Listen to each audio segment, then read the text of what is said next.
Hello everyone and welcome to the Two Have and Two Roll podcast. My name is Oliver. On this show, my co-host Robyn and myself are excited to be welcoming guests back onto the show. On this one, we have our friend Georgia joining us. Georgia came on the show to chat about her LARP experiences. She is a player in the Empire LARP system here in the UK, the game that we play.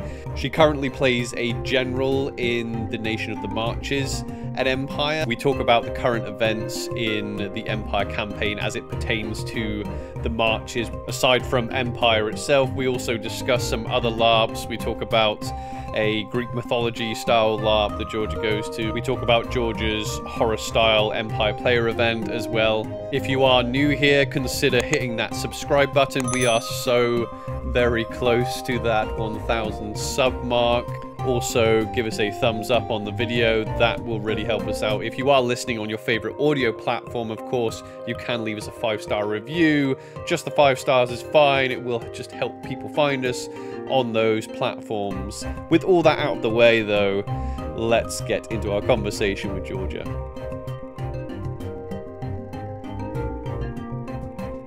Hello, everyone. We have Georgia here with us on the show. Welcome to the show, Georgia. Thank you. Yeah. So, Georgia, how did you? This is my usual setup question. How did you get into LARPing? The $1 million question, isn't it? How do you get into LARPing? Yeah. So I had no idea what LARPing was growing up. Never heard of it. Never even saw it anywhere. Some people say that they saw that film. Was it Grown Ups? Yeah. Some people say, that I saw that film, so I kind of knew what it was. I had no idea. Until I went to university. So I went to Royal Holloway, and on my first day, all of us are sort of sat in the corridors, getting to know each other, and I meet someone, and she starts talking about, like, we sort of vibe on the same sort of interests and books, and she starts talking about LARPing. I'm like, hang on, you're telling me I can dress up and go fighting with pretend swords? Why has no one spoken about this sooner? And yeah, it sort of just sort of snowballed from there. My first ever LARP I went to was our university LARP, which we set up, which was, I think it's still going, 4 pillars. I think it's now moved onwards from... Funny, like a lot of the university groups, when people say about they seem to be one of the longest running LARPs, all these LARP clubs, because a lot of them are still going, you know? Yeah, I mean, I think 4 pillars got set up in I want to say maybe 2017, 2018. I think it's still going. It may have had a break here and there. Yeah, so it just went from there. And then I started going to Green Cloaks, which unfortunately, it's a sci-fi LARP system. Unfortunately, it's not on anymore. Went to there for a very long time. And then I eventually started doing Empire. Eventually, so were you like fantasy nerd then before you heard LARP? Oh yeah, I was well into, Game of Thrones, Lord of the Rings. Aragon was a personal favorite as well. The Inheritance Cycle. Yeah. I was into all of that. I loved it all. And then when someone said, there's actually like an outlet for it, that it blew my mind that there was that such a thing existed, and there was an actual way of taking all of this love for the fantasy genre and actually putting it into something tangible and physical. So was Empire your first like big like fest LARP then, was it? Yeah, that was my first big one. I think I started in, I want to say maybe 2018. I joined Dawn. I was in Dawn to begin with. Because then what happened? What happened? Why are you not still there? Oh, well, who doesn't want to be a beautiful golden lady in dresses? That's what I was for a few years. Loved playing in Dawn for a long time. I loved like the romance and being very feminine. And then I just kind of like fell out of love with it for a bit. I was going through some really rough stuff out of character, and I just needed a good hard reset. And I was like, what's the opposite of Dawn? I'm going to go all the way to the other side of the field, and I'm going to be in the marches instead. Yeah. So you played that I'm assuming that was your first like Empire character then. She was my first. That was Aurelia Devereaux, the Enchantress Devereaux. the picture of me on the wiki somewhere under the Cambion list. One of my favorite pictures that was ever taken. Oh man, I'll have to flash that up on screen. I've yeah, missed that. Please do. It's a great picture. It looks wonderful. But no, Aurelia is now, where is she? She's off hobnobbing in Sarvos. Oh, right. So she retired from public life and she's now living in Sarvos. So yeah, you retired. She didn't meet her demise or anything. Yeah. I love that. I love like giving your character like that end that isn't like that final end, but just that she is out there somewhere and you can still sort of like, you know, think about what she is up to out there doing. Absolutely. And things. And sometimes I do, because sometimes I do miss playing her. I miss the Dornish costume brief a lot because I loved all like the big dresses and jewelry and just being so over the top with everything. Because the March is whilst the Marcher kit brief is beautiful, it's far more low key. Yeah. And I do think back on her from time to time. I'm like, oh, I wonder what she's up to. She's probably got herself like she's probably got like a boyfriend who's an artist and another boyfriend who's a poet. Yeah. Just drinking wine. It's a shame. I understand why they don't allow it, but there are times where I wish you could swap in characters. Yeah. You know, you could be like, cool. Oh, I'm just gonna play because I know I've got friends that they're really enthusiastic for new character ideas, but they don't want to let go of their current one, so that they literally have to be ready to let go of that one before they can bring the other. And sometimes I'm like, oh, wouldn't it be good if you could just come up with a bit of a wild character and just come in for one event and then like you said, just for like a little bit of a reset of like, oh yeah, I'm just going to bring my Dornish character in and then go back to my normal character. But I have been to some games that do allow that. Spirit World and Asphodel are both new games, both ran by the same writer. I've never heard of either. They are fantastic. Spirit World is like as it sounds. You play spirits and monsters in the Spirit World. It's very fun. Oh, wow. Asphodel, the moment that someone said, "Oh, it's set in ancient Greece," I was like, "You got me!" Like I'm there immediately. That they have a policy of if you want to play a different character, you can shelve your original one for a bit, and then you can just swap them in and out, which I quite like. Yeah, give it a try. Yeah, like there's sometimes I'm like, oh, I would fancy just playing like not like a complete throwaway character, but just to try, just to see if I like it without actually having to just dump my current character. Would be that's the thing. Like I'd love to play an event as an Imperial Orc. I'd love just an event. I want to go and play it. I want to experience that. I don't want to throw away my character. I just want to go and try it for an event and see how that feels. And maybe that is a good way of testing out a character for the future, but just to be like a random Imperial Orc that comes for the one event and goes away again. Yeah. Oh, I mean, ancient Greece, like I love my medieval European style fantasies, but right below that for me is Greek mythology, and I do want, because I know a lot of people are into the Greek mythology LARPs. Oh yeah, I want to try one day. All the players of this game. So Asphodel's happening next year. I forget the exact date. But all the players of this game were all Greek history nerds or Greek mythology nerds.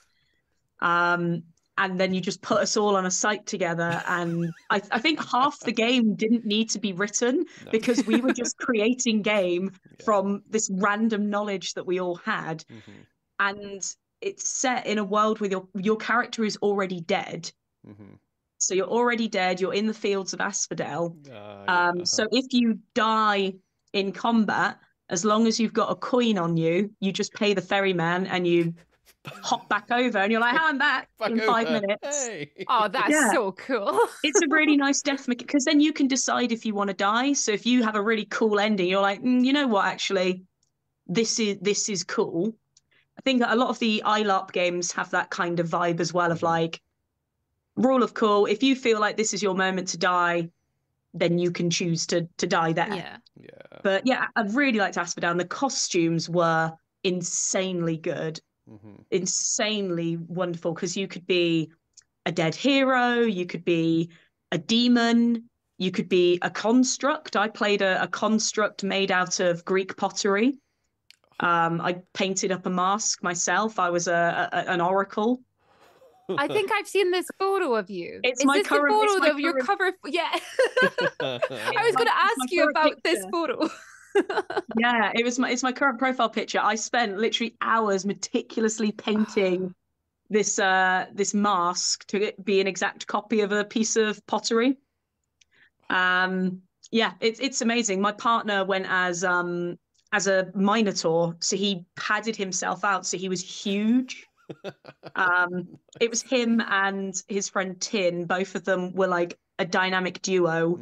They were both playing a minotaur and a minor boar, and their whole goal for the weekend was to just like with the rest of us. Nice.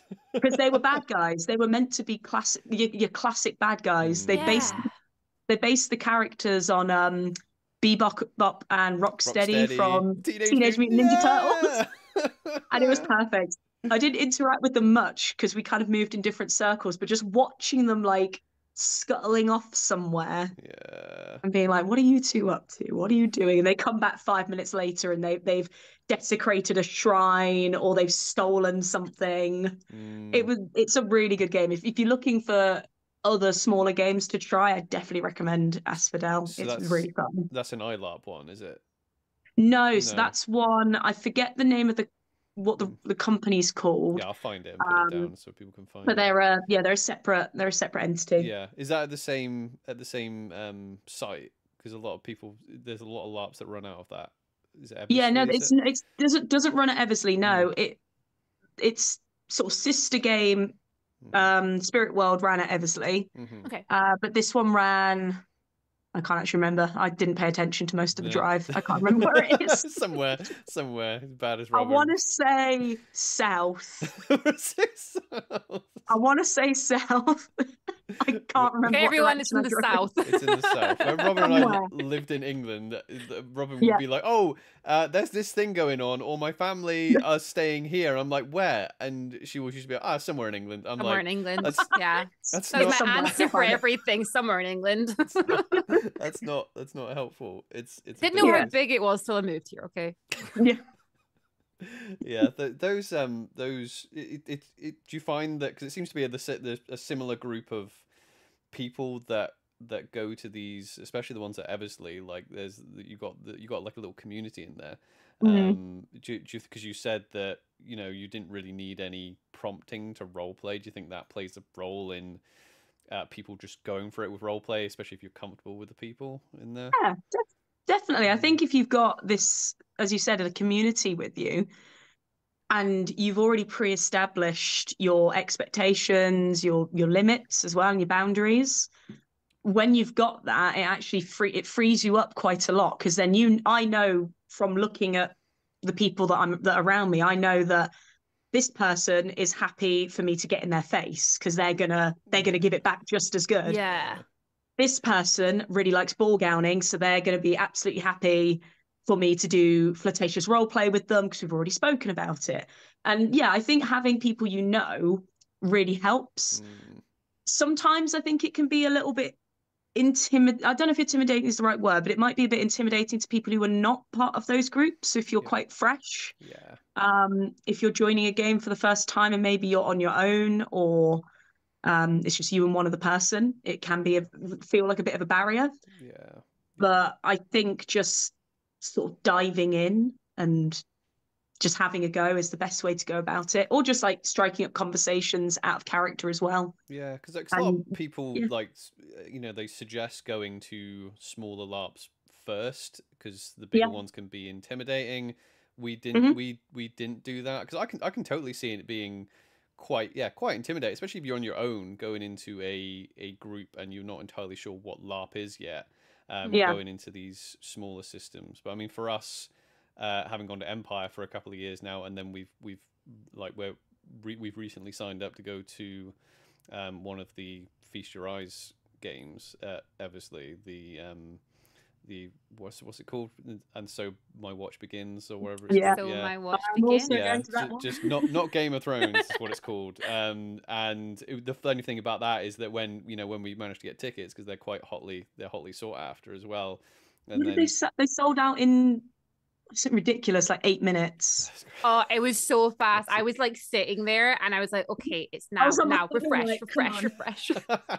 Well, we heard about it. I mean, from what I can tell, this is by design. Like, we literally heard about it the day the tickets were coming out. Like, we didn't. Oh my God. Yeah, we just went, I think someone just popped the trailer up or something. I'm like, wait, what's this? And they put on. Nat had shared the trailer, and as soon as Nat shared the trailer, I was like, we're like, oh, this looks cool. Oh wait, the tickets go on sale today. Let's go for it.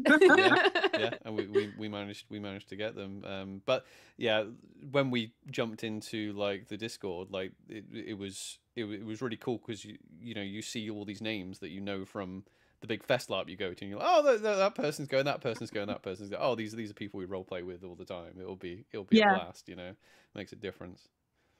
Yeah, I think actually if you do it that way round, so people from fest LARPs, and then you go to smaller systems, it opens up a really nice avenue to have some more intimate roleplay and intimate moments with those people.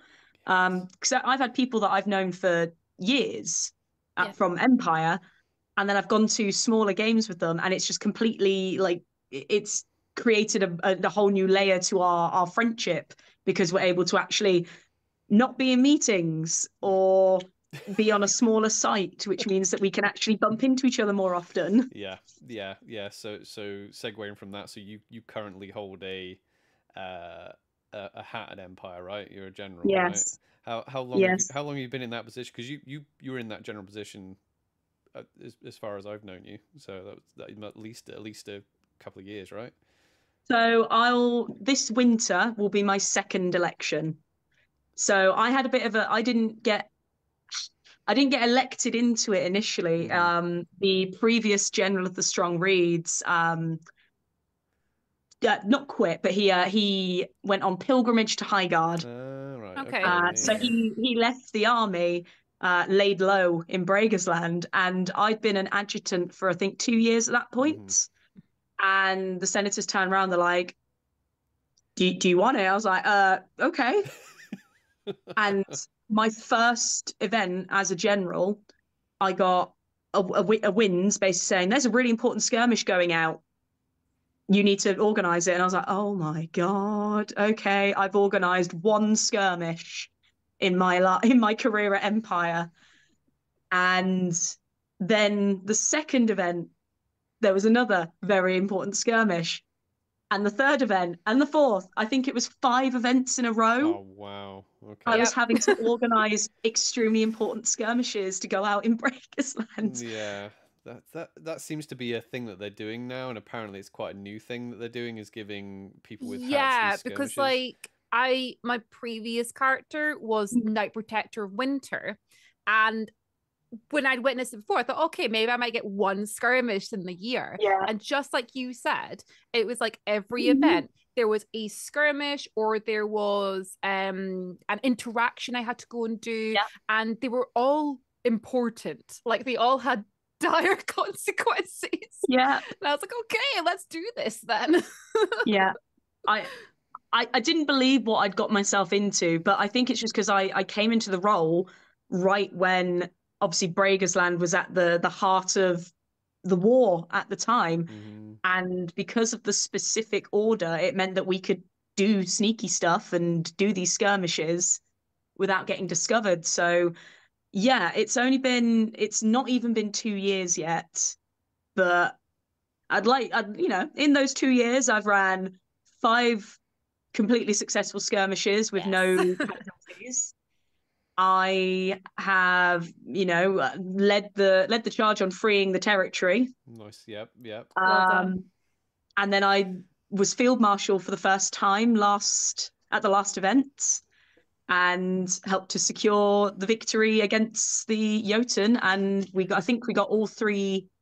From what all I hear, yeah. You did, yeah. Like you destroyed us. Yeah.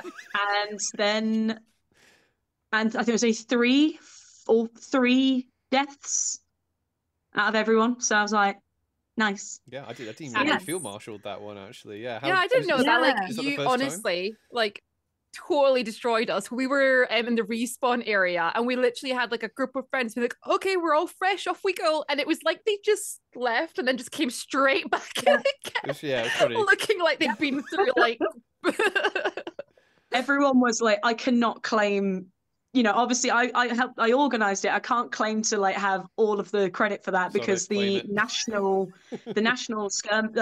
like captains were insanely good.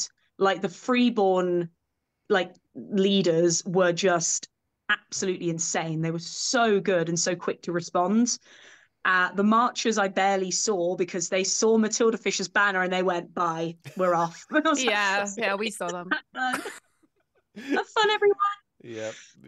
It was really weird though, because usually I'm on the front line, and I had to not that time. I had to sit with my little bodyguard unit and just be like, okay, not allowed to fight. I want to kill a Jotun. I want to kill the Jotun, and I've got to be best behavior. Is that the first time you field marshaled then? Yeah, it was my first time. Oh wow. Yeah. I was going to stand at E2 because it was going to be the Bregersland battle. Of course, yeah. Yeah.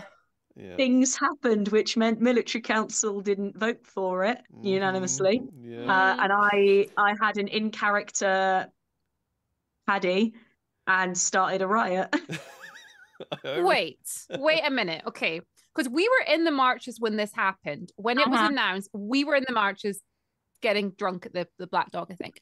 And Absolutely. We were like, oh, we're going to join them. We're just going to head off with them. So you're the one who started that. If you heard a very hoarse screaming voice coming up from I saw you, yeah. Up saying, those bastards, they've left us, they've abandoned us again. F the military council, they don't care about the marches. That was me. Yeah.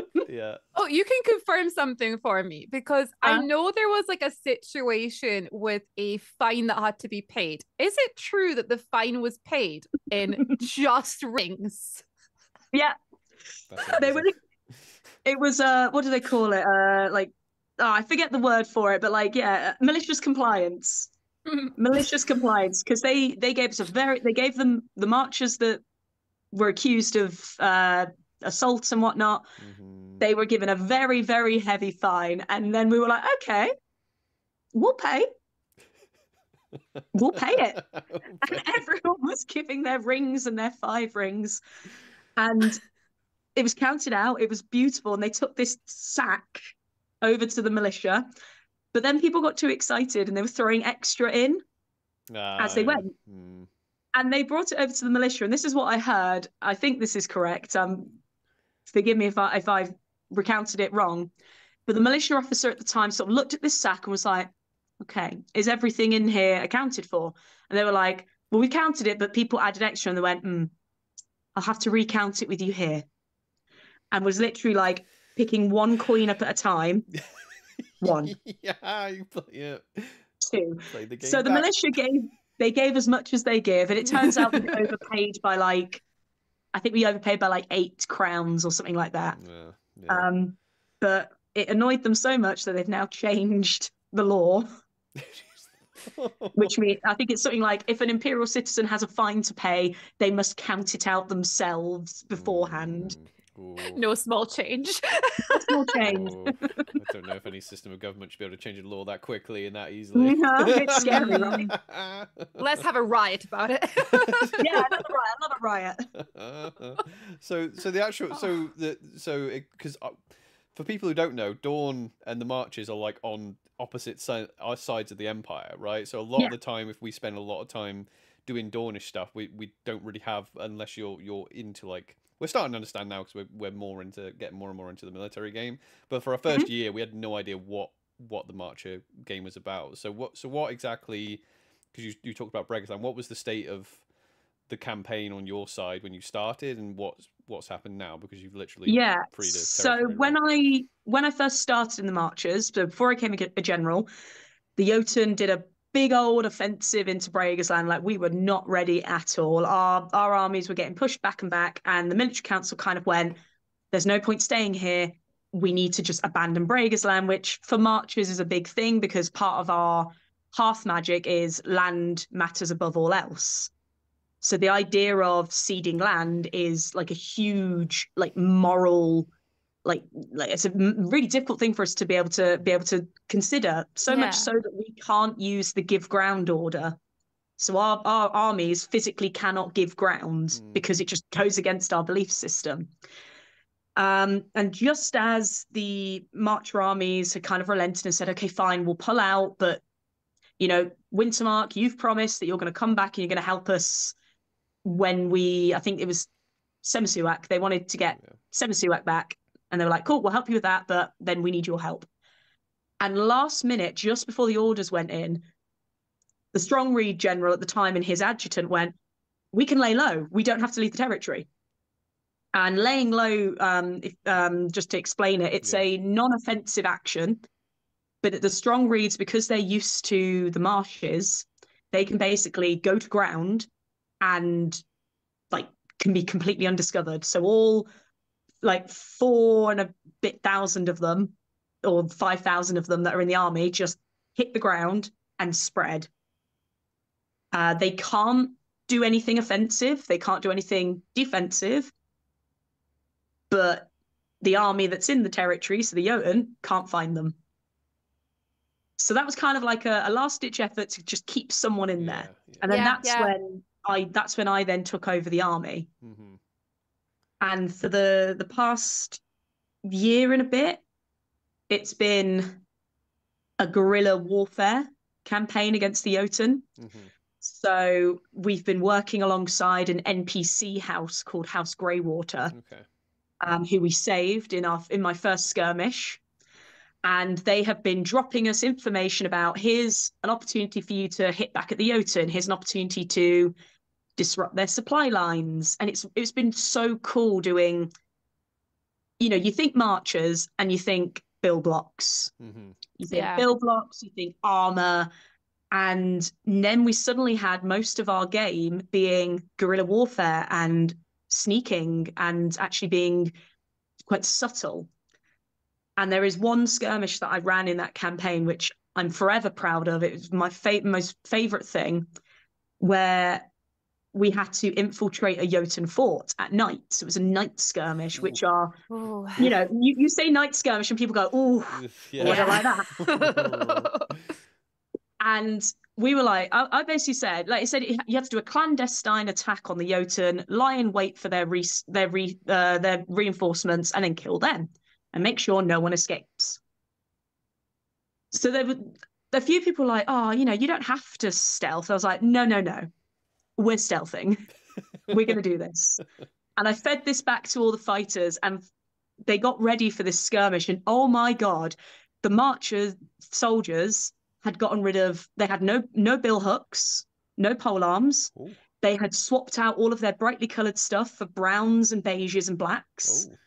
They even went as far, and this was a beautiful touch, we even went as far to take all of their pins out so there'd be no metal to reflect against the moonlight, because it was a full moon that night. Oh, wow. Cool. And they like they put mud on their faces, and they were incredible. And then we had our little extra thing that we had was we were like, well, how are we going to get into the fort? Because we can just like sneak up and deal with it.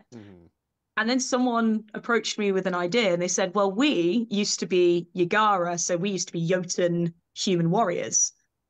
And we were part of the Mandala's Raw. And the army that we were facing off against were the Mandala's Raw. So we got them in their livery with their bill hooks in a proper bill block. And they go marching up to the door. And the owner like, oh, who are you? What you know, declare yourself. And they're like, we're Mandala's Raw, Yagara. And they're like, you know, pointing to their livery like, look, we're here. Your reinforcements. The general sent us. And you can see the skirmish squad kind of turn to each other and be like, yeah, okay. And they just went, yeah, come on.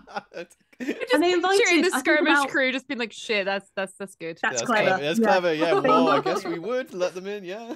Yeah, and they invited them in. So there was 12 heavily armored marchers now just like hanging out in the fort. That's so cool. And then when we went to go and attack the fort, so like the sneaky people went to go and attack, the Jotun are like, oh, you know, we're being attacked. And the marchers inside like, don't worry, we will help you. And then just turned around and went, stab, stab, stab, turn around again, stab, stab, stab. It was amazing. I had to stop myself from laughing a lot. Yeah. But yeah, so we had all of those skirmishes. We then obviously lost out on Matilda Fischer. So we did this massive offensive into Brega's land. Like loads of the other nations' generals joined in with it.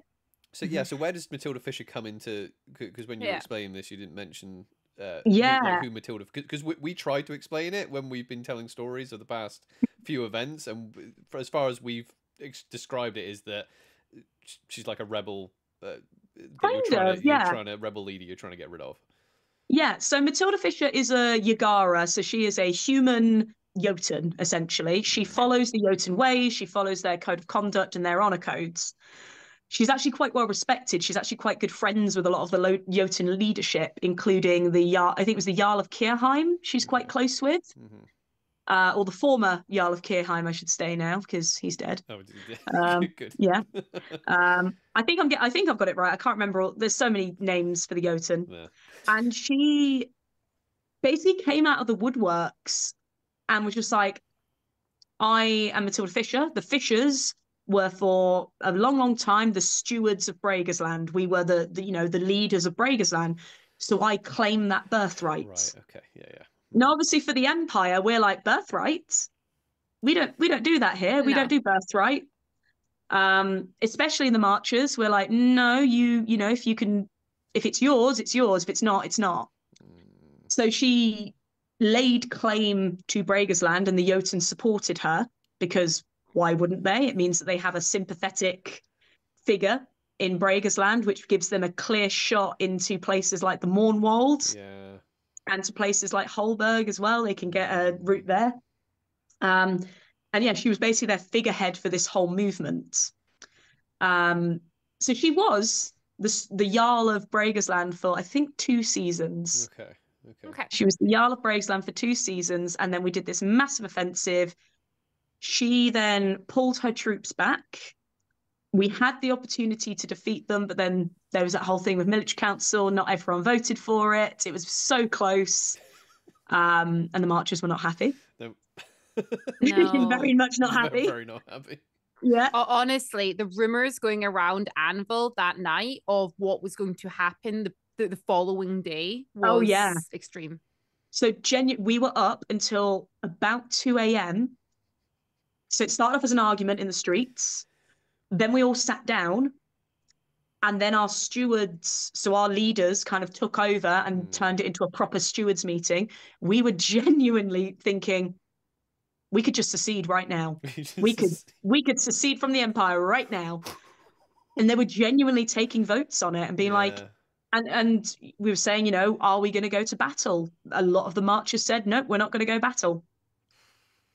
Originally, we weren't going to take the field, but then some Dornish people came and were like, oh, please. With us. Yeah, we were. I think that was the most tactical the Dornish would have ever been. Actually, well, we all did it, didn't we? We were all speaking. We're like, we need to go to the march tonight, and we need to speak to them. I lost count of how many Dornish people came up and were like, please come and fight with us in the Barrens. We need you. Yeah, because we were like, we kind of really want to win. Like, we really want to win. And we had a long conversation with each other, being like, okay, I think the best way to approach this is not be like, oh yeah, you need to help us, blah blah blah. Let's just be like, oh, I'm so sorry about what happened to you guys. It was extremely tactful.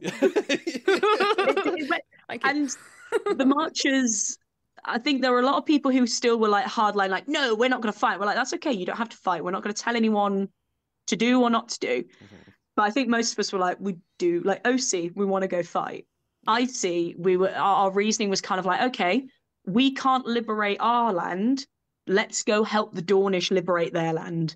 Yeah, it was cool though. But that was the thing. That's what made it more of a kind of a tense thing, was because like for us as well, it was like the end of this big like long story arc, and it was like, oh yeah, we're almost there, we can do it, and then this happening, you know. And well, that was the thing. That's why it was easy for us to like empathize, you know, because it was. I think that's what like helped it as well. The fact that we're all like, well, no, we voted for what you wanted because we agreed with that. But then the following day, obviously, when we were all getting ready, I did not expect this. When we were all getting ready in Dawn and we were all in the Glory Square and getting sorted out, the sound of the marchers marching to Dawn to go out with us was beautiful. It was the fact that it felt like, because we have these differences and we have this history, but having like Dawnish nobles pour out water into cups for marchers coming in. That. It was just like, and all the nobles did it. Like I noticed every noble being like, no, fill up their waters, make sure we're keeping them in, make them welcome, bring them into the square, have their egregore stand up and speak. You know, we are a family at the minute. Yeah. I adored that. And I think like someone turned around to me, I think it was I forget who it was, it might have been a Dawnish friend, but I think someone turned around and was like, I think the Dawnish marcher, like real bad rivalry stuff, I think that's kind of been put to bed now. I think there's always going to be like the little japes and jabs, but I think the genuine dislike or distrust that some of the characters have, I think that's been put to bed. In the Marchers, we refer to it as the 2-hour kingdom, because for 2 hours the old kingdoms were back together. Oh my gosh, it was. For 2 hours, the Dawnish and former Dawnish Yeofolk were all as one again. Yeah, that's pretty cool. That was even though that event didn't go how I planned, more than made up for it. Yeah, it was beautiful. Yeah, again, it was easy. It was really easy to empathize. I mean, you're talking about the Marchers wanting to secede. I think from what we were saying in our nation, most of us anyway, most of the people I was talking to was just like, well, if the shoe was on the other foot, we wouldn't be talking about seceding. We'd just be like, we were just taken up. If they literally went, oh, we could free the barons this event, you really think the Dornish wouldn't just be like, no, not only are we not fighting, we're going to stop everyone else from going through the Sentinel Gate. We had this whole conversation because the Sentinel Gate, because location-wise, where it technically is, we were like, we will move the whole Dornish camp tonight to the gate, and we'll put it in front of the gate. That's literally what everyone was like. They were like, if that happened to us, that's what we would have done, and it wouldn't have been. Yeah. We don't even. I mean, maybe it's like Dornish arrogance, but we did like that. That's why we were. It was all in hypotheticals, because we were just like, well, imagine if it was us, and we'd be like, well, it wouldn't be, obviously, but imagine if they went, right, okay, you could free the barons right now, or we could go somewhere else, and the generals chose the other option. I was like, it wouldn't fly, would it? So yeah. I think for a lot of the Marcher player base, it was that night. Because there'd been a lot of mumbling in character about how the Marchers often get treated like, we'll just kind of like sit and accept it. Like, where they're like, oh no, just wait. You know, we'll get round to you eventually.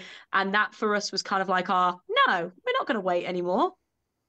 You know, you can't keep telling us to wait. You can't keep saying later. Mm-hmm. So that was us giving a bit of a kickback. Yeah. Well, everyone heard. Yes.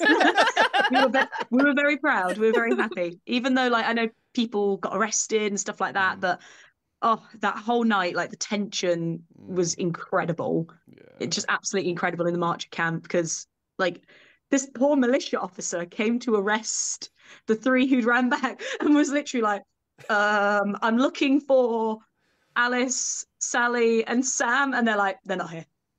And they're very clearly like sat behind them, having a drink. And it was Tommy Oak. Tommy Oak, who's played by Johnny, was just stood there like, they're not here. You're not welcome in our camp. And the militia officer's like, well, technically, I'm allowed in your camp to apprehend criminals. He's like, you step into my camp, and I will kill you. And he's like, I'll come back later. Okay, that's such cool role play, though. I love how that's facilitated in the game, that type of role play. There was definitely a wee bit of tension like this time as well. I found because the opportunities in military council, there was 2 for the barons and 1 for Matilda Fischer's flag.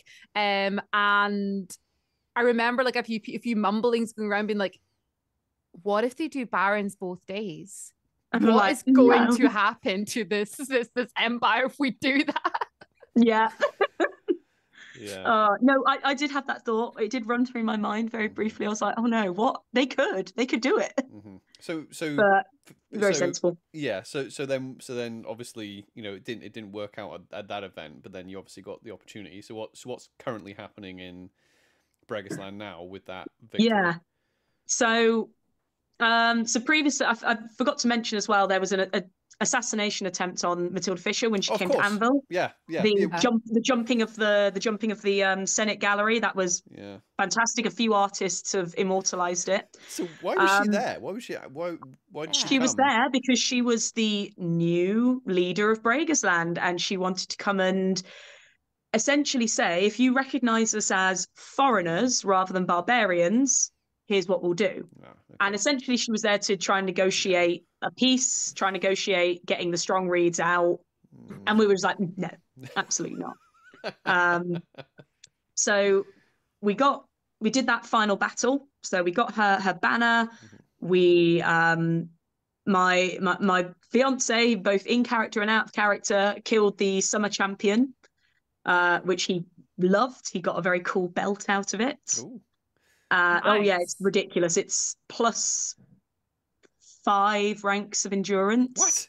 What? I know, it is insane. So how did he go about he came. So we had this beautiful moment at the start of the battle where we had this parlay, where the leaders of the battle came to meet. I wasn't there. Oh my God! God. In the distance, being like, "What are they doing?" I'm obsessed with it because it was perfectly mirror imaged. Because you had the 2 femme field marshals, you had their male counterpart in the summer champion, and for me it was Guildenstern as my champion.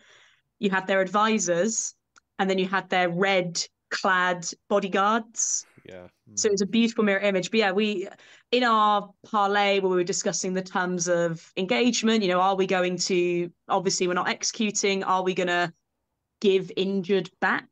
Things like that. And we mentioned about, obviously, the Jotun, you don't like looting. However, we're aware that there is a summer champion amongst you. And we would like the opportunity to challenge him and to claim his belts. Didn't realize that the summer champion was stood right in front of us, and he lets out he does a little giggle. He does like the most demure little giggle ever. He's like, you can try. I'm like, oh, it's you. Okay. Just completely didn't notice this huge Jotun with antlers. So yeah, Matt basically made it his goal to track down where he was. He was, I think, in the woods for most of the battle. And he saw him, and they saw each other across the battlefield. And it was like, how does he describes it as in the film Troy with Hector and Achilles, where the fighting's going on around them, but then it seems to just, it was, I missed it all because I was having to stand and observe. But yeah, apparently it was the crew member playing the summer champion did an incredible job. Like it wasn't playing to win. It was make this look cool, make this look cinematic and feel amazing. Yeah. And then Matt kills him, claims the belt. And what happens immediately after? Matt goes and throws up in a bush. What? Why? It was very hard. It was very hard. And he, stroke. Yeah, it was very hard. He got ADHD brain where he was like, I've got a goal and I'm going to get it. I'm going to get this. If it kills me, then he just... I'm going to get this belt. Oh, he got a heat stroke fighting a summer champion. Maybe it was one of the side effects. Maybe. But yeah, so we got the banner, and there was like this huge victorious like procession back to the marches. Everyone, like, the banner had like ribbons coming off it, and it was this incredible moment where it was put up outside of one of the bars, and there were March was just walking up to it and tearing the ribbons off of it. So then it was just left as just the banner with none of its decoration. Because people just came and ripped it off. Yeah. So that means next event then is when Matilda Fischer is going to be delivered to Anvil. Do you know like when she's going to be delivered or where?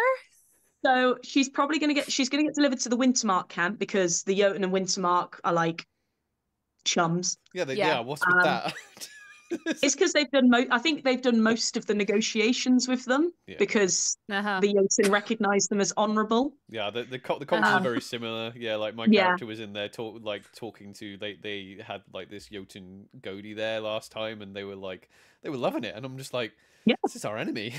He's standing there with his like great sword, like I could end this now. We could put an end to this right now. Yeah. But I think after that last battle, the Jotun are now like, the Marchers. You fought pretty honourably. So they're going to deliver them to Wintermark. I'm going to go down to Wintermark with a little procession. We're going to pick her up. I imagine she's probably going to have some Jotun like bodyguards with her. And we're going to take her back to the Marchers, and we'll do the formal trial and execution. Well, if you want a few Dornish, come with you. People are more than welcome to come and watch. They're more than welcome to come and watch. Yeah, that's that is going to be incredible. Yeah, I didn't realize that was the because I was literally going to ask you because I had no idea. I was like, is she dead? Is she what? Yeah. So the idea was in the Winds of War, the event before, the Empire did a huge attack on one of the Jotun territories because I had a little, not a skirmish, an encounter I went on with a Bushel Sykes. Oh my God, what an encounter that was. I cried so much. Who told us in his dying breath where Matilda Fischer was, which is why we all decided to send our armies there because we were like, we know where she is. Oh, right. And part of that overwhelming assault that we did is there were rumors flying around that Matilda Fischer got injured, that some people thought she died, and it turns out she did get injured. OC, it's because the person playing Matilda Fischer couldn't be at E4. Oh, right, okay. Okay, so that's why they wrote it in. Yeah, they wrote it in that way. So she's injured, she couldn't take the battlefield, but the agreement was if we claim her banner from her kinsman, that is the sign of her defeat, and she will be given over to the Empire to do with as we need to. That's so cool. I think the coolest thing about that whole thing is that it's like they've done a good job of making an antagonist in a very large game, and that's one thing we don't use. I mean, we have like characters. There's characters that keep showing up, like in the Barons, the Druge, and things like that. But it very much feels like you're just fighting a horde of barbarians, mostly with like the Jotun. Yeah. But with Matilda Fischer, it feels like they did a really good job of being like, this is the baddie. This is the baddie. Yeah, this is the bad guy. Yeah, absolutely. Yeah, and the person playing her, I haven't actually had a chance to interact with her one-on-one, but from what other people have said, she does a fantastic job of it. That's really cool. Yeah, that's so cool. So what's next for Anne Boleyn? So, because I mean, you were a adjutant before you got. So I'm assuming when you created Anne Boleyn, that was the game you were aiming for, or did you just fall into adjutant? That was the goal from the get-go. Yeah. So that's the game you want to stay in then. Yeah, so I always knew I wanted to go into the military game. I had a taste of it when I was in Dawn. I was an adjutant very, very briefly in Dawn. But it didn't work with the kind of game I was playing. Yeah. So from the get-go, literally like on my first event, I said, I want to run for the Tusks. And I ran for the Tusks on my second event. Didn't get it. But then got put in as the Tusks adjutant. I always wanted to go for the Tusks because I was like, what's the most like stereotypically very butch army? It's the Tusks. I wanted to go for like what was like a very masculine army. because at the time there were no femme marcher generals. So I was like, I want to kind of push into that a bit. Yeah. And then when the strong reads opportunity came up, initially I was like, I don't know if it feels right for me. And then I took a chance, and it's been incredible because I've had so many incredible role play opportunities come out of it. Yeah. I've got some plans. My election is at E1. Uh-huh. Oh, okay. So yeah, my election's at E1. There will be someone else running against me, which is fine because, everyone should run for whatever positions you want, regardless of your experience. Too right, yeah. Because it's your game and you can do whatever you like with it. Yeah. But I've got a few more plans I need to do. I'm going to make my oath. So I'm very lucky. I got a Winds of Fortune, which was giving me the opportunity to make an oath through our National Assembly to bind the strong reeds to Braeger's Land. So they basically become like officially the Braeger's Land army, and it gives us some cool benefits. So is that magical then? Like, I've not actually heard of that before. Like having like an oath. So how does that work? Like so it's a loyalty oath. So it would be it's more religious rather than magical. And I'm trying to remember the exact wording. I believe the wording is whenever we are attacking or defending in Braeger's Land, we get like an extra 1,000 troops because people are fortunate the army. But the downside is if Braeger's Land becomes under attack and we are not there by the end of the next season, we will not be able to lay low in Braeger's Land for a whole generation because we will have broken the trust. It's like a paladin oath. Actually, it's like a paladin oath, and that kind of like coincides with some of my other plans. One of my big plans is I want to make the regalia of the strong reeds. I want to make a set of items that get passed down to the next general. And they're all going to be loyalty bonded items. That's such a good idea. That is incredible. That's my legacy. It solidifies the legacy because I'm not going to do the military game forever. I've seen people who sit in those seats for 5, 6, 7 years, and some people love it. Like that's fine, but also it's a 2 to 3 hour meeting on Friday, plus then another meeting if you're fighting the next day. 2 meetings on Saturday and another meeting on Sunday. It's a lot of your game time that gets sucked away from you. So I don't plan on doing it forever, but I would there's a few major things I'd like to do beforehand, because if I'm going to make this oath, I want to make sure I've got something I can then pass on. So imagining like a whole ceremony of the next Strong Reeds general having to redeclare their oath before they accept the regalia. That's so cool, because I know a lot of I'm saying a lot. I know a couple of the Dornish generals have like bits of kit that they pass on for each army. It makes complete sense to me, especially if it had some sort of in-game mechanic. The Golden Sun have the tabard that they pass on. Well, it was just that was Jeff Senior's tabard, and he was like, oh yeah, here you go, here's the tabard. But that makes complete sense. It would be really cool if they were hallowed or something. So I've got a chain. I've got a loyalties wreath that was given to me by the priests of Braeger's Land, so I want to get that hallowed again. It's already hallowed, but it needs to be redone. I've got a dagger which has a whole story behind it, but that's been hallowed to loyalty as well. And then I've got one last item that I've been given, which needs a bit of work done on it.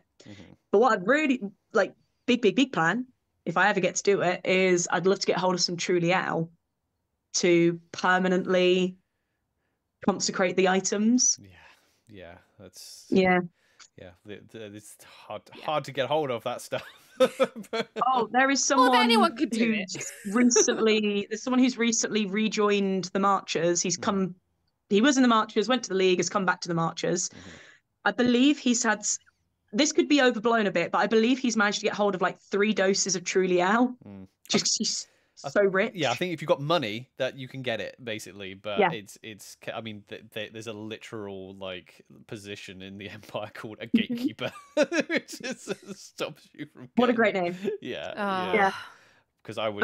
There's one thing I would like to do is. I mean, I would like a past life vision just because it's in the game.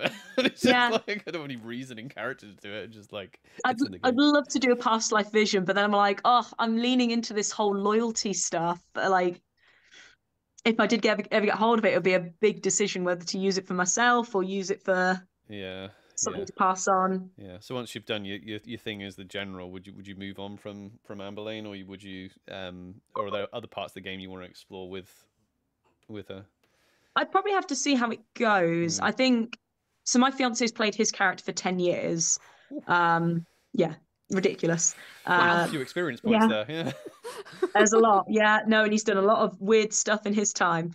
And he's done a lot, and I'm like, I think it depends on how I feel afterwards. It might be that I finish the military game and I go, actually, I'm happy with this ending because we have got other places we want to go. Yeah. Alternatively, we might keep going for a little bit. Yeah. I think it's just how it feels as and when. Yeah. We'd love to go to. I know he'd quite like to go to Rushka. Yeah. We'd both like to go back to Dawn at some point. Yeah, that's a good amount of time. Cause when did you leave Dawn? Like so you've been in the marches, what, 3? Well, I know there was a gap. If you're counting lockdown, I think it's 4 years. Yeah, yes, that's probably. I imagine a lot's changed. It's a perfect time to come back. Yeah, it's a lot of cool people there now. So. Agreed. Yeah. Agreed. Yeah, we thought about coming back. We've got a few concepts in mind, but we'll see how it goes. I would also like to go to the League at some point because I'd really like to have money. Yeah. None of my characters have ever had more than, I think the most I've had as Amber Lane is maybe 10 thrones at one time. And I was like, whoa, I'm so rich. I've got so much money right now. Yeah, there's certain positions. I think general might be one of them where it's difficult to like personally have like generate a lot of wealth and do the job at the same time, you know? Especially when you're doing things like, that's one thing that we found when Robyn was in charge of those skirmishes. Like, it's important for the Empire that you do it, but also no one on the field actually cares because they're not getting anything out of it, like, right now. Like, the campaign's getting something out of it. But if you go to them and be like, oh, hey, I would like some help on here financially, they're like, no. Well, that was the thing. Like, I was like, I want some mass calls here. And it was directly affecting, like, 6 armies. And I was like, right, I'm going to write to the generals that it is affecting and be like, hey, if you want to support me, mana would be fantastic. If you want to send that to me, because personally I'm pretty poor.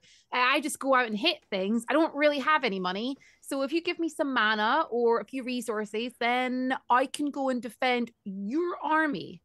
And the only ones that really responded was Verushka. And they gave me lots of mana, and they sent me for a price. For a price. For a price that I renegotiated afterwards. But they sent me like a load of warriors and everything. Because it was only affecting an Imperial Orc army, a Dawnish army, a Verushkan army, Urazeni. It wasn't affecting a Marcher army. So I like wrote to them all, and I was like, most of them just were just like, we can't really spare anything, sorry. And I was like, okay, cool, I'm gonna go fight to defend your army.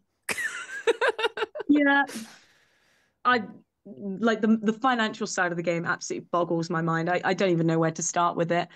But whenever I hear people being like, oh, the Senate is in deficit, I'm like, oh no, we've got no money. What do we do? Yeah, well, so who was telling us? Was it Anthony that was telling us about this? It must have been Anthony. Yeah, so there's a weird thing, like, you apparently you can't, like, it's a thing with like the bourse and the Senate, like either the Senate has money, but then there's nothing being traded on the field, or vice versa. Basically, apparently you can't. I don't understand how it works, but it was like he explained it way better than I could. But apparently it's not the end of the world if they're got a lot of money. Oh, apparently, apparently it still works. I guess. How very convenient. So you went. You go on. Sorry, Robyn. No, I was just going to say I've just become comfortable with the fact that I'm never going to be a rich character because my goals and ambitions are pretty much what Amberlene does now. I want to kind of go through the military game. I want to do adjutant. I want to be general. I want to eventually be field marshal. Like those are my like goals. And I've made peace with the fact that that's not going to give me any money, and that's fine. As long as I can make for the good of our empire. The good of our empire. I just want some if somebody beer. just gives me things that I need, like armor and weapons, I'll be happy. Yeah. In the marches, whenever I need something for one of my skirmishes, I think one of my skirmishes we needed like 10 thrones and 30 herbs. To do like a supply drop for the group that were helping us. Yeah. We literally just got a hat and we were like, hi everyone. Like in the muster, we're like, this is what we need. Hand the hat around. That's such a macho thing to do. And everyone just puts in a bit, and then we ended up with a little bit extra, so we put the extra in the war chest. Yeah. And I don't actually know everyone what would scoff at me. Chest. What happened to that war chest? I don't know what happens to the war chest. I should probably ask about that. You should know about that, right? No, I don't. I'm not sure. It's more for getting mana for rituals and stuff like that. Yeah. So how does the group system actually work in the march? Because you have like houses as well, right? But they're not. Is it a similar setup? Kind of. It generally has the same setup. So you've got households, which are just like, they might be family groups, they might be groups that have just kind of fallen together. You might have people who are part of a sect and are priests and all sorts.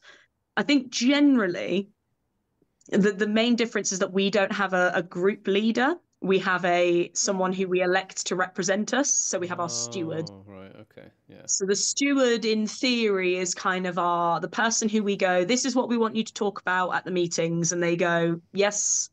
And they go to the meetings and they talk about the things that they need to talk about. And then they feed back to us. Yeah. So that's just the player. It's a lot looser. Yeah. So that's the player that's like, oh yeah, that's willing to go to the meetings. And... Yeah, exactly. Like my group, for example, we're a union because we thought unions very marcher. So we've got, I think we've got 3 households, but then within those households there are smaller households. So I think altogether we've got maybe about, I want to say maybe 6 or 7 different households within our union. Okay. And we basically just band all of our resources together to do, our main thing is rituals. Yeah, our main thing is rituals. We were a pretty solid military unit, and then 3 of our members got killed by Cold Sun last event. Oh, have you come up against the Cold Sun Heralds yet? I haven't personally. I was in military council when Matt was leading, so Guildenstern was leading a fight against the Cold Sun in Braeger's Land. And they went in and they had 3 of our guys sort of run off in their mage armor to go have a little look around. And oh my God, like they said, they basically got like barely out of the gate before the Cold Sun just marched towards them and just absolutely decimated them. It's like, I think there was some Warnish on there as well. There was. No, there definitely was. Yeah, we've lost a lot to the Cold Sun. It just seems to be because they're not like an army we're fighting, and it's just like, but they seem to be. I don't know. Like I'm like out of like meta as well. I'm trying to think of what like PD are thinking with them, like because they seem very like super like the brief for them must be like, yeah, just no mercy, just get them. Do you know what it feels like though? Like we've mentioned Game of Thrones. It feels like this Cold Sun is like the White Walkers, and it is a threat. And there's a small group of people who are like, this is the thing we should be focusing on. We need to all band together, forget about our little dramas. We need to focus on this. And then we go to like sort of military council and other meetings and like, yeah, but we also need to start this, and this. And the Cold Sun's getting pushed to the back until it's going to become bigger and more powerful. And I'm waiting for that moment where we all kind of go, oh, shit, we all actually need to band together and deal with this threat, or else there's not going to be an empire anymore.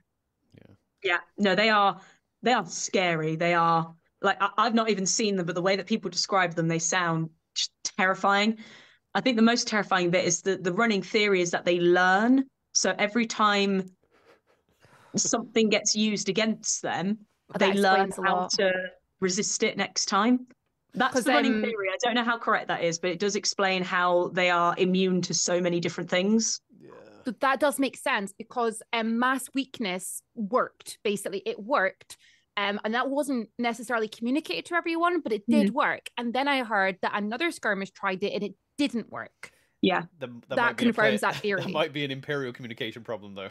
Yeah, probably. That might have never worked to begin with. Yeah, exactly. Or maybe it did work and they didn't figure it out, or they didn't do the call right, or something went wrong, or someone said someone came back and went, weakness didn't, weakness didn't work and they misheard it or something like that. So it would make sense for day heralds though, because day is all about sort of intuition and learning and knowledge. I wouldn't be surprised if they did turn around like, oh no, yeah, they learn how to fight us. like some Terminator or something from the Terminator films. It's awful. It's so terrifying. Like, it's awful and it's terrifying and scary, but at the same time, kind of excited. Oh, it's cool, I kind of want to fight it. But it's not just I want to wait till we've worked out the bugs. Yeah. Well, I just remember like in Military Council, it got to the boring bit that I tend to sort of drift off at because it's quick maths and I'm not good at quick maths. That's the fun bit. I'd forgotten that Skirmish was going on, and I heard so at the corner, I saw at the corner of my eye someone enter the tent, and I heard, "Where's Amberlane?" I turned and I saw it was a member of one of my group, and her face was just, she just looked at me and she just went. I was like, uh-oh. And I got up and she started listing off three of our guys who didn't come back. And I just, OC just started crying. So I was like, no, my boys. Like, one of them was like super, like the Matilda Fischer plot and everything. No. Like, he was super into that.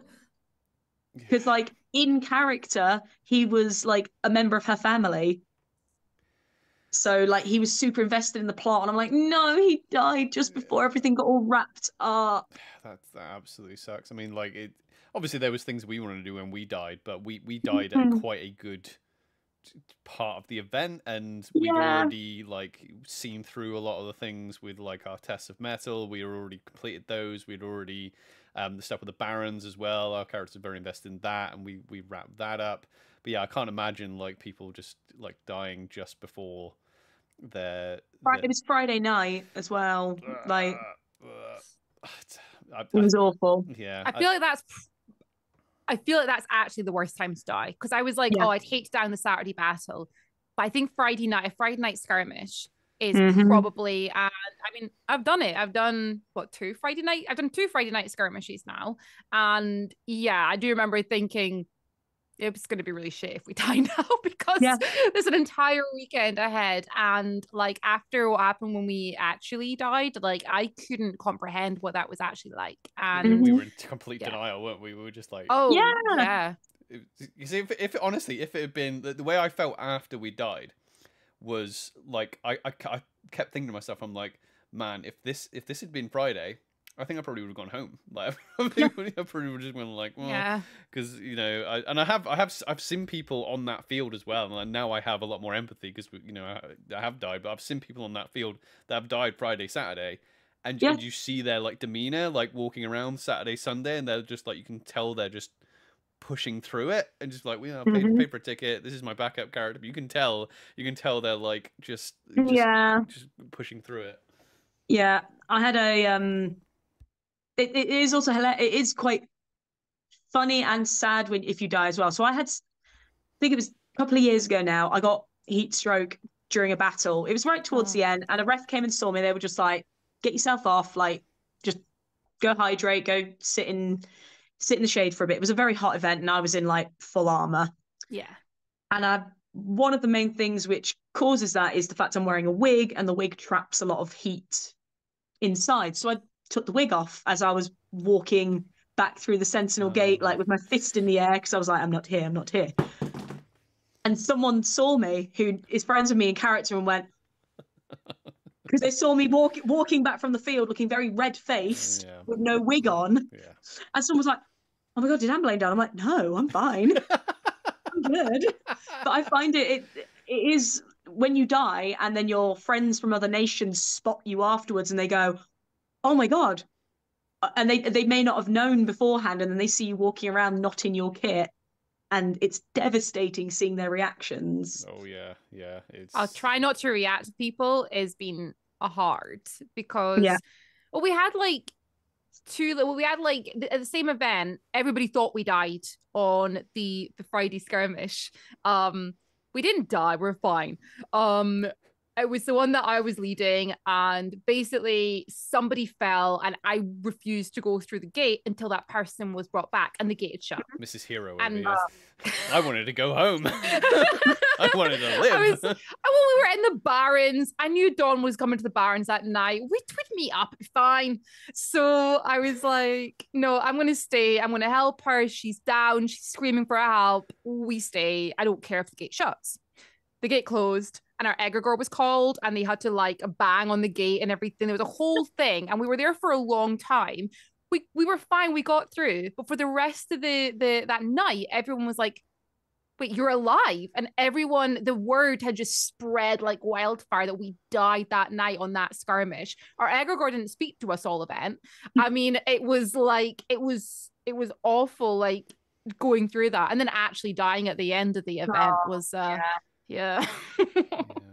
We're fast approaching time. I did want to bring up, Georgia, do you run a are you running or you have run a player event? Do you want to tell us about that? In fact, we're about to run the second of the event. So myself and Matt, 2 years ago, we won the LARP award for LARP of the Year. Nice, well done.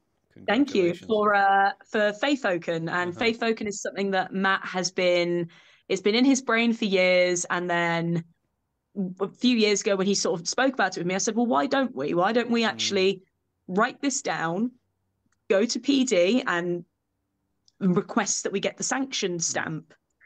And it's something that we've been very passionate about, because a lot of people look at the Marcher brief and they think hobbits, farmers, oh, look at them, they're so twee and they're so silly and they're funny little guys.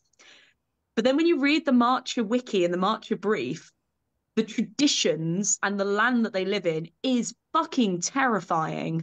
Like, there is stuff in the Marcher land which is, quite frankly, like horrific, some of the stuff. Like, they have wicker men and like living scarecrows. We wicker man someone a few years ago. To be honest, I thought that are you going to do that to Matilda Fisher? I was like, No, you see, we wicker man the people we like. What is it? There's a new song that's come out by Silgor about the wicker man. It's something only the good and the brave die in the wicker man's embrace. Oh right, yeah.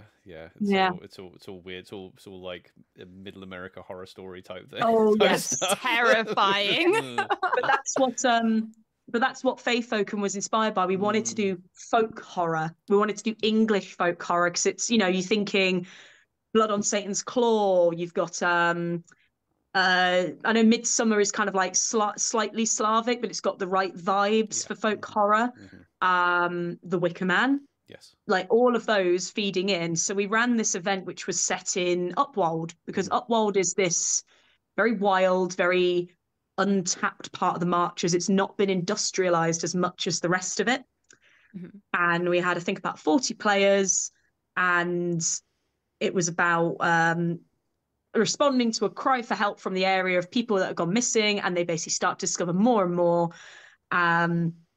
And the players loved it. We ran it in, like, when we were having another resurgence of COVID, during the fuel crisis, and it was raining the entire time. We had 15 crew. 15 crew. Matt nearly died the week before. I'm not exaggerating. He basically had liver failure the week before. Jeez, oh, sorry, not even the week before. 2 days before, he was in hospital. Oh my god! Right, he'll probably hate me for mentioning it, but basically, he was sad. We got a takeaway. We got a kebab from our usual kebab place. He got sick, and I was like, okay, maybe he just ate too much. Maybe it was a bit dodge.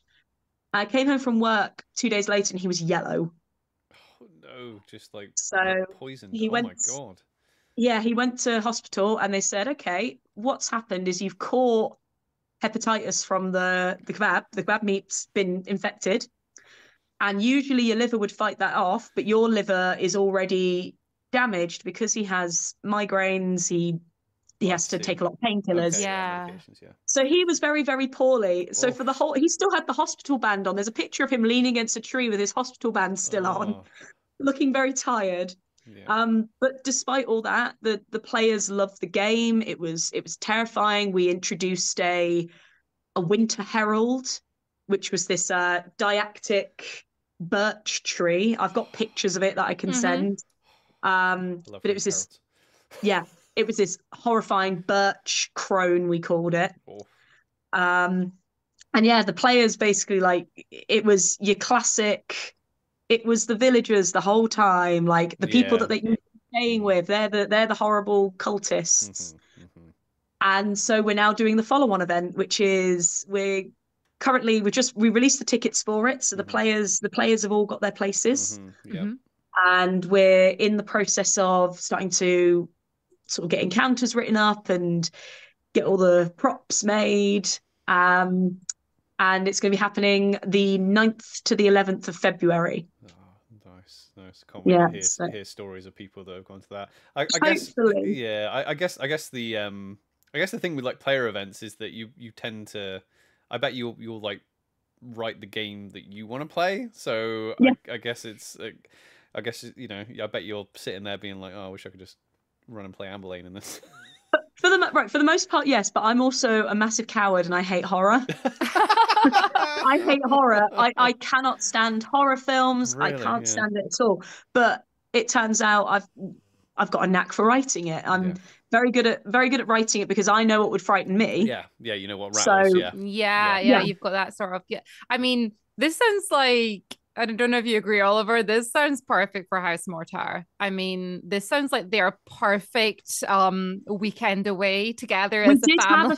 We did have a few of them apply for tickets, but unfortunately, we only had 50 player spaces. We had 138 people applied.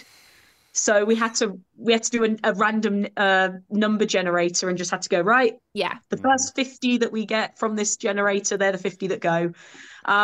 But, you know, if people want to go on the waiting list is open. It's just waiting for people to pull out, drop out. We have had one or two already.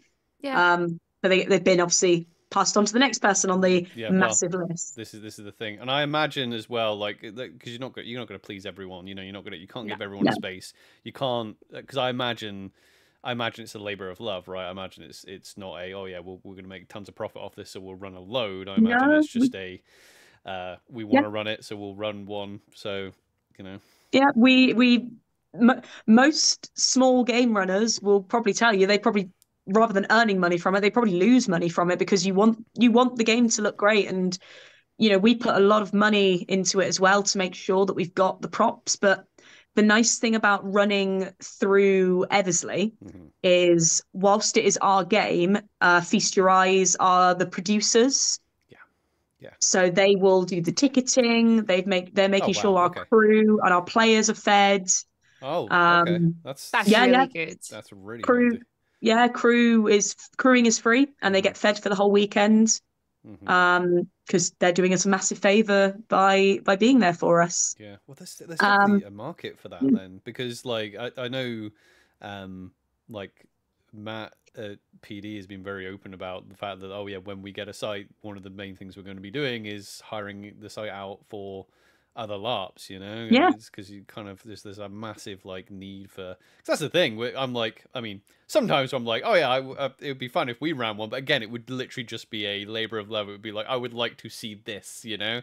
Type thing, you know? It was never, you know, if I'm thinking about running a LARP, it would never be to make a profit. But then it's just literally the whole, like, got to find a site, and we've got to find, you know, we've got to go, right, okay, how big do we want it? Do we want it this big, this big, this big, or this big, you know? It's just, so I guess being able to run it at Eversley, that takes a lot of that admin out of it, right? It does, and there's such, it's a wonderful site, and also, like, Johnny and Kitty and all the other people who work with Feast Your Eyes, they are fantastic at what they do. They essentially, whatever you want, they will do their best to facilitate it. And there's a reason why Eversley is constantly getting nominated as, like, LARP Site of the Year, why all of their games keep getting nominated, because they are so clever and so talented, and they put so much love into that site and into their games. They really are. They are incredible. I can gush about them all day because they're wonderful. Well, I'm so excited about finally getting to go to one, because literally everybody who goes to their games is the same. Like, I've not actually heard a bad word about those games and the production value they seem to put into them. When you see pictures of those games in that site, you're just like, that's crazy. That's the same place, you know? And they must, like, the turnaround they must have at that site of just, like, redressing the whole place for a new event must be crazy as well. Oh, absolutely, absolutely. And I think the other like the attractiveness of the site as well is the fact that they've got the huts as well. Yeah, definitely. Yeah, 100%.